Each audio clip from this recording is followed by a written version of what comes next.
ito pa ang dapat nating sagutin. Ang mga tanong sa Quiz Bee on the Spot! At mukhang marami tayong matututunan dito, ha? Sean, Actually. Quiz Bee on the spot na.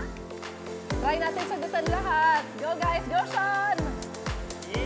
Yes! Good morning mga kapuso! Kaya nga ako nandito ngayon sa Novaliches Terminal kasi susubukan natin ang kaalaman ng mga kapuso sa mga latest happenings sa bansa. Kaya huwag natin patagalin pa, maghanap na tayo ng first player natin. O mga quiz, ito, kanina pa naghihintay itong mga tropa ko dito. O boss, Quiz B, o sino pambato nyo? Pambato nyo. Ikaw na, ikaw na! Driver ba kayo lahat dito, boss? Driver. Anong pangalan yung quiz? Alvin Manabat. O, saan yung biyahe nyo ngayong umaga? Sapang Palay, Novaliches. Sapang palay, puro sapang palay dito. Opo, ayan yung kulay orange. Okay, ready ka na ba? Ready na. Ready na, okay. Ito ang tanong mo.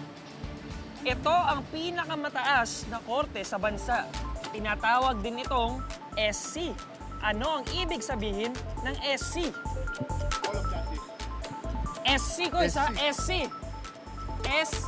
Supreme Court. Supreme Court is correct. Ayun, mga kapuso. Okay, meron kang. Wait lang, ha. Medyo marami-rami itong dala ko, eh. Meron kang 1,000 pesos. Nako. Palakpakan. Palakpakan para sa lahat yan. Okay. Hanap pa tayo ng next player natin. Dito tayo. Tara. Next. Ito, mga nag-aabang rito. Hello po, good morning po. Ito, si nanay, kanina pa nakaupo dito. Okay lang po maistorbo kayo ng saglit. Oh. Ano pong pangalan niyo po? Aileen Bote po. Oh, saan po kayo papunta? Ba't po nakabang kayo dito ngayon? Papunta po ng Malinta, Bagbagen, Caloocan. Para saan po? Anong gagawin niyo doon? Namili lang po, namili. Namili. Okay, may mga tanong lang ako. Tapos pag tama yung sagot mo, 1,000 pesos agad. Okay ba? Ready ka na ba? Okay. Ito ang tanong ko. Isa rin sa mga salita na naririnig ngayon sa balita, ang legal term na TRO. Ano ang ibig sabihin ng TRO? Ayan, ito po, TRO. So ito na yung mga initial sa sagot mo. For context lang, ito yung pina-file nila para si former President Rodrigo Roa Duterte ma-stop muna yung pag-arrest sa kanya. So ito yung, pero na-deny ng Supreme Court to eh. So ano yung tawag doon sa sinusubukan nilang i-file? 5, 4. Restraining order? Okay, yung T na lang, yung T. Restraining order to, ano yung T? Yung T, clue, in Filipino, panandalian. Temporary restraining order is correct. Meron kang 1,000 pesos. Ayun, napakadali, ha? Ayan. Congratulations po. Ingat po kayo sa biyahe. O tara, maghanap pa tayo ng ibang mga pasahero. Ito yung mga importante talagang tanungin natin kung updated sa mga nangyayari sa bansa. Kasi may estudyante dito, ate, okay lang ba? O, ano pong pangalan mo? Luben po. Luben. Saan punta ngayon? Saan yung Sa school mo? school po. Fatima. O, anong oras ba yung klase mo? 8 a.m. 8 a.m. Okay. Kailangan natin magmadali. O, ready ka na ba? Ready. Okay. Laman ng balita ngayon ang ICC. Ano ang ibig sabihin ng ICC? Pakita natin. Ayan.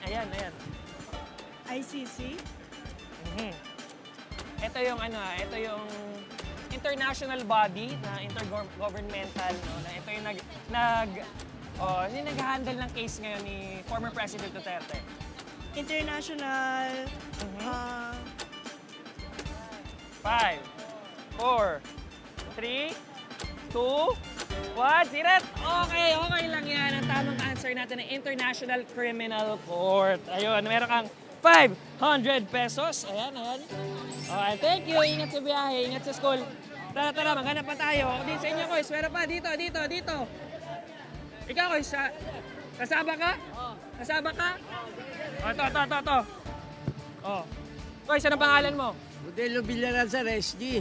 Security guard kayo dito. sige. Anong oras ka ba nandito, Koy? Alas 7 ka, ngayon lang. Okay, pamabago lang. Sige, ready ka na ba? Ready na sir, ready na. Okay na, ito ang tanong ko sa'yo, ha.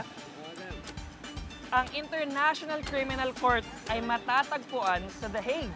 Saang bansa matatagpuan ito? Saang bansa naka-hold o kakarating lang actually ni President Duterte dito? So, saang bansa yun yun? Ano ba yun?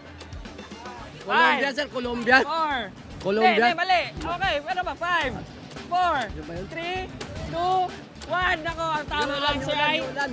The Netherlands. Malapit na. Ito. Meron kang 100 pesos! Huwag ka mag-alala. Ayan. Ayan, kunin mo yung 500 pesos. Congratulations po. Ayan, maalam naman yung mga kapuso natin sa mga latest happenings sa bansa. Kaya naman para for more mornings na puno ng kaalaman, tumutok lang kayo. Lamas ng morning show kung saan laging una ka, unang hirit.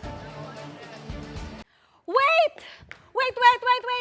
Huwag mo munang i-close! Mag-subscribe ka muna sa GMA Public Affairs YouTube channel para lagi kang una sa mga latest kwento at balita. At syempre, i-follow mo na rin ang official social media pages ng Unang Hirit. Thank you!